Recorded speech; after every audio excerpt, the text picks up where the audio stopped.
iPads are becoming just as capable as laptops, and sometimes even computers. Their portability and reliability are absolutely amazing, but do you need a keyboard to access its full potential? Now I know what you might be thinking, does a keyboard actually give you any more features? Well, actually it does, and quite a lot of them. First one being shortcuts. Now, you might think, oh, I don't really need shortcuts with the iPad, but once you start using them, you'll see how much more efficient it makes your use of your iPad.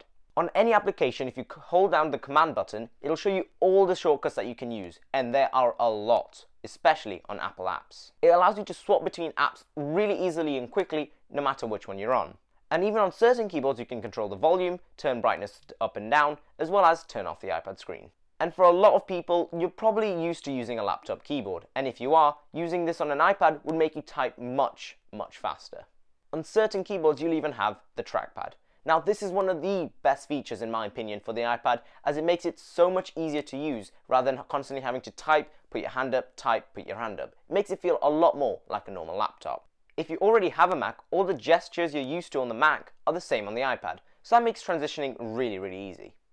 Okay, you might be thinking, well, why don't I get one right now if it's so good? Well, that's because, like everything, there are some problems. Firstly being, iPad cases with keyboards tend to be a lot heavier, and if portability is the main reason you have an iPad, you might not want that extra weight.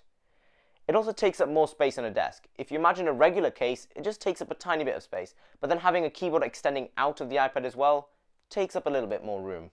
And not just that, you do have to be willing to spend a little bit extra money, because regular cases can cost £10, but then if you're getting a Magic Keyboard, it can cost up to £300. In my personal opinion, it's almost essential that you get a keyboard with your iPad, no matter which one you choose, as it makes it so much better to use and more efficient. But at the end of the day, it's up to you.